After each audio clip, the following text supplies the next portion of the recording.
Am I the a-hole stories? Am I the a-hole for banning my friend from using my pool because of what she said? 11 years ago, my 34 sister/brother-in-law/dad died, leaving me guardian to my two nieces, then 5 and 3. My dad left me his house, so we moved there. The kids settled in the school quickly and made friends. This woman, Susan, 45 female, was particularly good at making sure the kids and I were included in events, but she seemed a bit off. She kept telling me how lucky I was to have such a nice house. I pointed out that I only inherited it as 3 members of my family died, but she laughed and called me sentimental. Huh? She also loved to organize events at my pool, but she always made out that she was the host, taking charge, making me feel like a stranger in my own house. Our youngest daughters share a birthday, so they generally share a pool party. 6 months ago my boyfriend, Rick, 35, moved in. I've known him as a friend since before my sis died, and the girls think of him as their favorite uncle, but we recently got together. A few months after he'd moved in, Susan texted me saying there were rumors about Rick and my oldest Eve, now 16. Susan said he'd acted inappropriately towards Eve. I asked Eve about her day. When she realized there'd been gossip, she burst into tears saying she hated this village as no one wanted you to be happy. She said as they walked down the high street, he'd given her a side hug and kissed her on the top of her head. She said it made her feel like she had a dad for the first time in her life, and now the moment was ruined. Susan texted me later asking what I'd done and I told her to drop it. But she kept texting me, saying I was too young to see how he was manipulating me. She suggested he was grooming my daughter. I told her to stop again, but she didn't, so I blocked her number and unfollowed her on all social media. Other friends sent me screenshots of where she'd posted to friends that he was a threat to children and I was an enabler. Then a few days ago, I bumped into Susan. She was all smiles, telling me which date suited them best for the party, and how all the village were looking forward to it. I said that due to COVID, no pool parties were happening, and even if there were, surely as a mother she wouldn't want her kids to attend a gathering where a threat to children and his enabler were present. She said she didn't know what I meant. I said I could show her some screenshots if it would help. She said how much her daughter was looking forward to it, that I'd be selfish if I didn't let it go ahead. I said she should have thought about that before spreading false rumors. I said if my girl invited hers over, that was fine, but Susan was never to step foot on my property again. Afterwards, she posted something on the community Facebook page about selfish incomer witches. It got taken down, but not before her friends left nasty comments. One of them texted me saying, I should be nicer considering the circumstances, but I don't even know what that means. Anyway, I don't think I've been unreasonable, but clearly half the village think I'm the a-hole. Am I? Now for the top comments. I'd talk to an attorney about slander. This kind of rumor can be dangerous. We're thinking about that. But thank you. I think you should really consider it. These charges could become very serious and hurt both your niece and your boyfriend. If you are ahead of it, you can make sure the damage is minimal. This woman has already shown she doesn't care how far she has to go. Rick is reticent to do anything. He thinks it's minor village gossip involving a few hundred people, and if we start legal issues it will escalate. It's his call, but I'm not sure he's right. I just want people to see him as the loving man he is, not through her warped vision of things. Not the a-hole. Those kinds of rumors can destroy a person's life. Clearly the niece said it was not done in a sexual manner, that she didn't feel uncomfortable etc. and was fine. This outsider decided to stir drama up and wanted to reap the benefits still. She hurt your niece with gossip and could have harmed an innocent man's reputation, because she couldn't ask a question or be adult about it. She also started drama on social media for it as well. It's total BS. You've every right to ban someone like her. If the wrong person heard her unjustified rumors it could have done a lot of damage. Not the a-hole. Steer clear of Susan and her drama. There is no winning with her and she will just drag you and the kids through the mud. You did a good job ending things. Keep those boundaries up. Thank you. I was shaking after. I hate conflict. Update. Well, that blew up. Thank you for the awards, I really appreciate them. I'm trying to go through all the comments, but sorry if I don't reply. 1. Rick and I will get legal advice and then decide what to do. 2. Friends seem to think Susan has damaged herself more than me. People have always given her leeway as she does do loads in the village, and she is married to a total crap. But her post about incomers has offended loads of people, anyone who wasn't born here, and stirred up lots of ill feelings. 3. For those of you who say we should move, I have thought about it. But we can't really for 2 years until we get to a good point in the girls' schooling. It's under consideration. 4. I'm going to message the one who told me to be nicer considering the circumstances because I genuinely don't get what she means. 5. For those asking about my use of village, in the UK that's what we call places smaller than towns. Not sure what the precise geographical definition, you just know. It's not that usual to have an indoor pool in the UK, so I think that's why she's so obsessed with it. 5. I have thought about sending her a picture of me in the pool drinking a cocktail with a raised finger, but I think I would be the a-hole then and it's probably not worth the hassle. Now for the next story.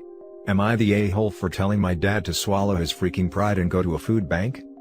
My 17 female mom, 33 female, she had me at 16, left shortly after my little sister, 2, was born. I also have a 5-year-old brother and a 3-year-old sister.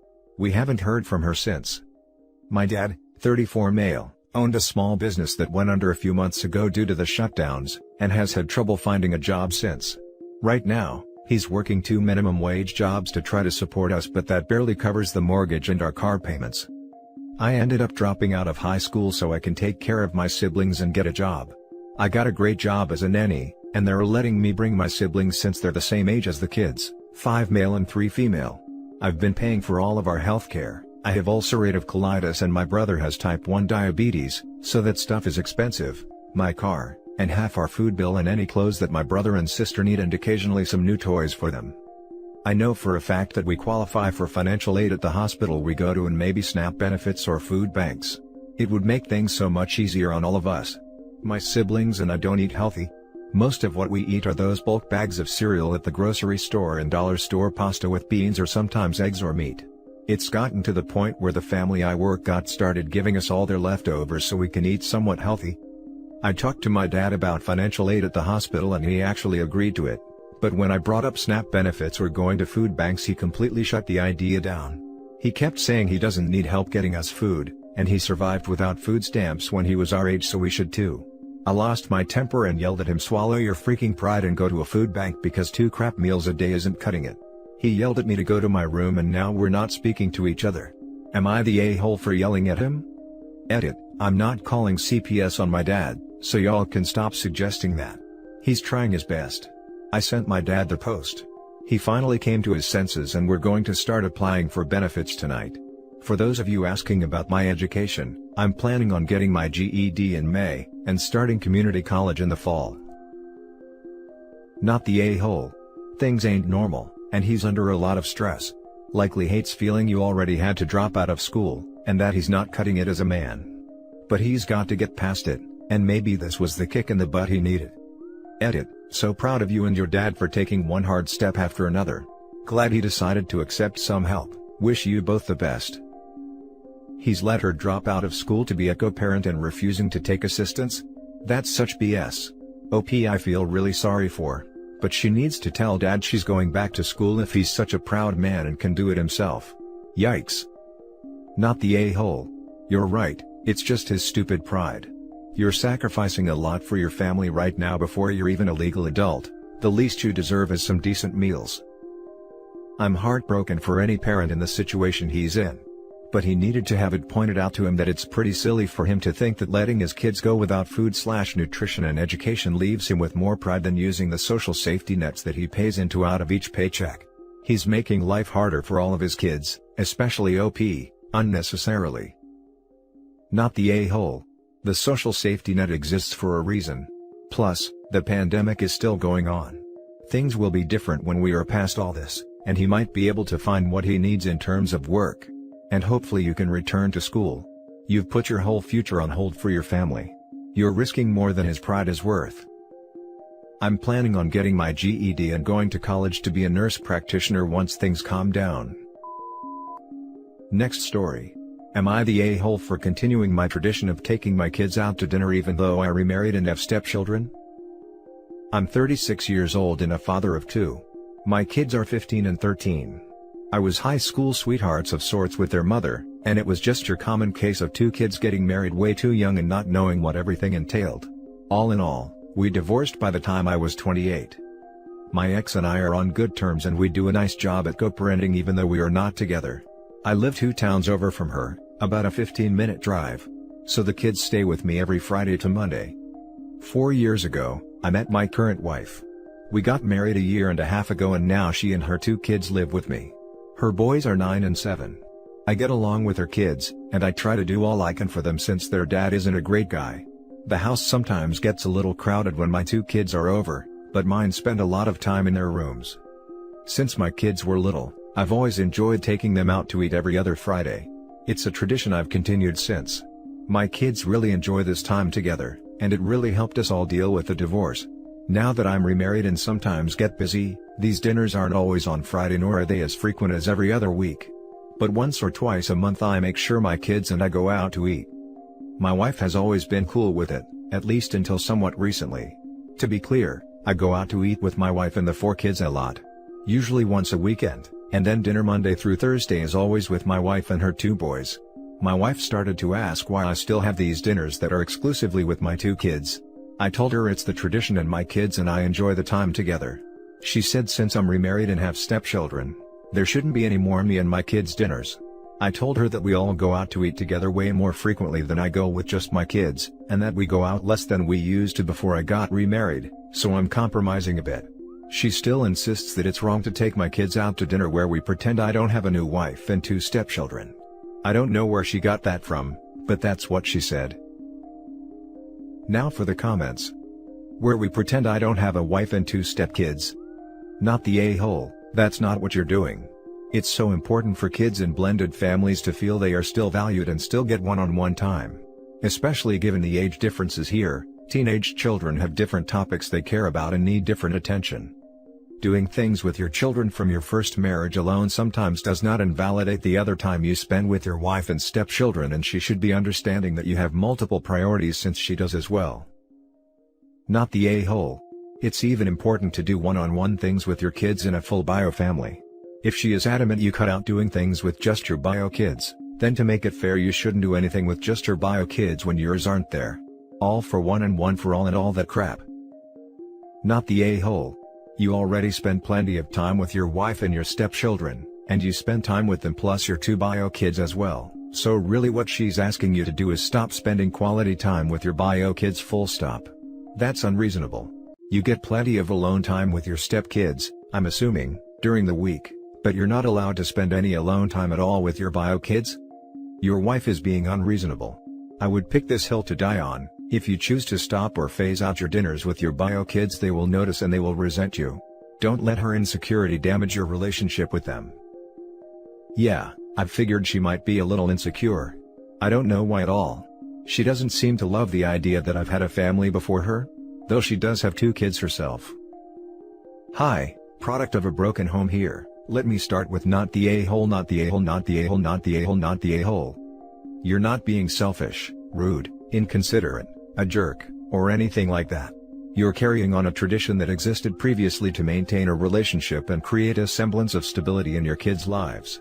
You mentioned you do plenty of things with wife number 2/stepkids every week and quite often with all 4 kids. By her logic, birthdays aren't allowed to happen anymore, or Mother's Day/Father's Day. Don't do anniversaries either. You don't want anyone to feel excluded, ever. Everyone has to be included for everything, always. Ha ha ha, thanks, you sound a lot like some people I'm friends with on Facebook. Now for the last story. Am I the a-hole for not spending enough time with my kids after my husband died? My husband died a few months ago when a drunk driver hit him. We have 4 kids, a 4th grader, 3rd grader, 2nd grader, and 1st grader. 4 kids is a lot of kids, but together, my husband and I managed without needing help outside of the school offered after-school care. Now that it's just me with 4 little ones I had to hire a nanny to make sure the kids get to after-school activities and grief counseling. I have my dream job, without giving too many details and identifying myself. My schedule is where I work 10+ hours for a few months, then I have 2 months or so off. I am always available in the morning and have weekends off. I always make the kids breakfast and drop them off at school. When I'm working I'm not usually home for dinner. I do meal prep and essentially all the nanny has to do is pop something in the oven. I try to be home for bedtime. I probably miss 2 or 3 bedtimes a month. But my in-laws have been telling me that I am a bad mom. Now that my husband is dead I need to be home more. My kids are handling the death pretty well from what I've seen and what their counselor has told me. When I'm not working, I spend as much time as possible with my kids. I plan fun adventures and have game nights and things like that. We have a great relationship. My in-laws want me to quit my job.